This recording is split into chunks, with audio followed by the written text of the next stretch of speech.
The Democrats are trying to find out who are these people that came out to vote? Where did they come from?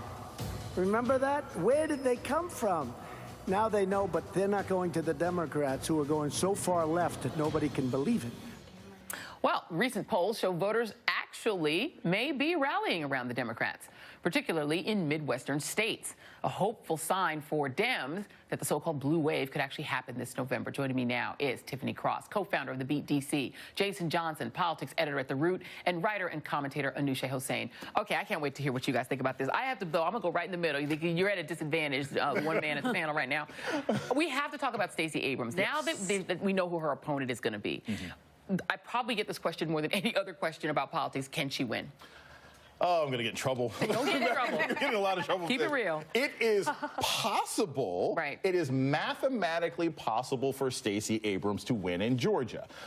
Is it likely? We don't know. I mean, look, Kemp has made it his personal quest over the last 5 years to do everything he can to suppress the vote in that state. He's sued the New Georgia Project. He's allowed voter data to magically disappear. He's gotten rid of early voting. So he has really changed the landscape to make it as difficult. You talk about a blue wave. They are going up against a mountain in that particular state. It will be very difficult, and it's a red state. Yeah. But if there was a candidate that Stacey Abrams could beat, it's Kemp. Right. Because his nasty, despicable behavior and the very things that he's doing to make Georgia more red are the kinds of things that offend people and lead people to turn out to vote. So I think it's going to be a lot more competitive than I thought 6 months ago. Yeah, you're smiling. Because Jason and I have talked about this. We argue about this all the time. Are you guys bringing your background conversations? Bring them out. Bring them out. No, I actually think Stacey Abrams can definitely win. I think it's probable. And she's even talked about her biggest challenge is convincing people that victory is possible. If we keep saying that she can't win, then other people feel that way. She does have an uphill battle. Kemp has he sued her for her the organization that she founded. He sued.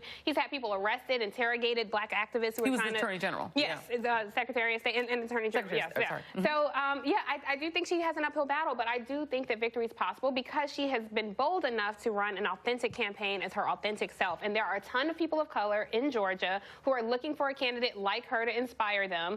I think people of color make up over 40% of the population in Georgia. Sure. They don't make up the registered voters, though. So if people get it in their head that victory is possible and come out and vote, she can certainly win. I would say winning is probable. I think it's such an exciting, this is one of the most exciting matches also to watch, because you want to know, obviously Kemp is going to be playing so dirty. He's going to pull the race card, the gender card, and it seems like that's been working for the Republicans because it's a consistent message that goes along with, what Donald Trump is also spewing. But I feel like if anybody can take Kemp down, it's going to be Stacey Abrams. Well, and Georgia has more African Americans by percentage than Alabama. Right. Yep. If Alabama is winnable statewide by a Democrat, it is, I think mathematically, it should be a winnable state. It's always sort of the white whale of the Democratic Party because of the demographics. All right, speaking of another state where there is heavy voter suppression, which was sued by the former administration over that kind of voter suppression behavior, but that also demographically should be winnable for the Democrats, that's Texas. Yeah. Let's play a little bit of the new ad by Beto O'Rourke, who's polling really close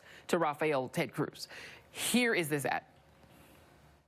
The only way for me to be able to deliver for the people of Texas is to show up in every single community, in every county, to drive to all 254 counties. We've been in Houston, we've been in Dallas, we've been in Austin, we've been in Georgetown, DeSoto, Waxahachie, San Benito, Bryan, Texas, San Marcos, being here again in Amarillo. just human beings, real people making this happen. Regardless of party or background or geography, I serve only you. That's the beauty of the way that we're doing this campaign right now. No PACs, just people. Thank you. Okay, this time I'm starting with you, Tiffany. The polling is showing Ted Cruz at 41, Beto O'Rourke at 36% in the new Texas Tribune University of Texas poll. That's in June.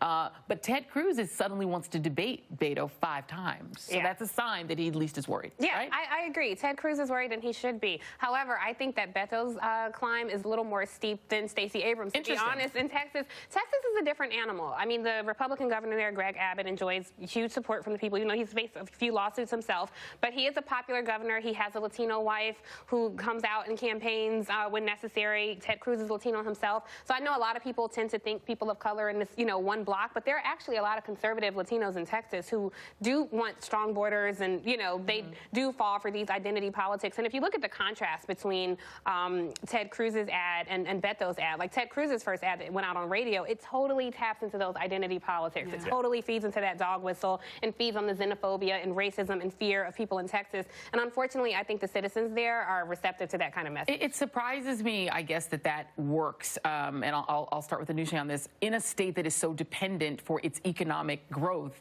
on Mexico, and if you go down there, if you go closest to the border, the relationship is fluid and positive. So it surprises me that this is a state where those dog whistles work rather than repel voters. I completely agree with you. I don't understand how it works. It almost seems like it's kind of like a denial, but also with everything going on with the child detentions and the forced family separations. I mean, now it's becoming, I still don't understand how this can remain an issue of race. It has to be a human rights issue. So I'm surprised that you can still play those dog whistles and people fall for it. It's actually heartbreaking. And Jason, you can talk about Texas if you want, but I also want to make sure we get Wisconsin in, because you have another interesting race there. The governor's race. You have Tony Evers, the Democrat, polling at 54, Scott Walker at 41. There are a lot of states where he was reelected and people were surprised, but he did get back in.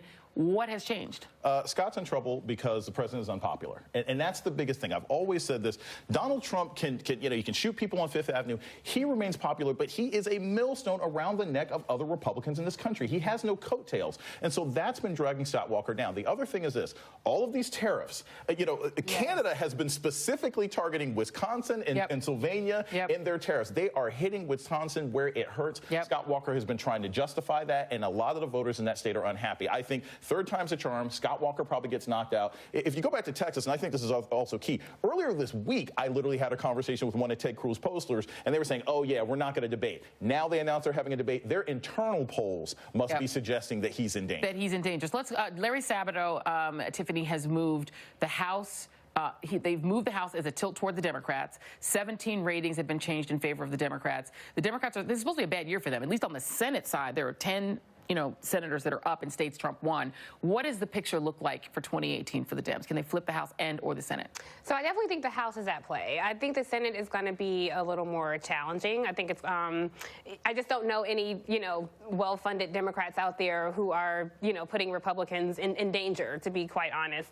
But the House, I definitely think is going to be a huge part. And if I can, I just want to piggyback really quickly on what Jason said about Wisconsin, about the location. I think Wisconsin, part of it is location, but I do think in the race, it's also education. And you've had a lot of public educators come out and campaign and be on the front lines in that race, because he completely attacked the public education system there when he, decimated their collective bargaining rights. And he was strategic because he excluded the police and firefighter and state troopers unions because they vote more conservative. So they have more leeway there. All right, we're going to keep going because we're going to keep the panel around. I have to talk about Florida. We have to get Florida in. Coming up in the next hour, the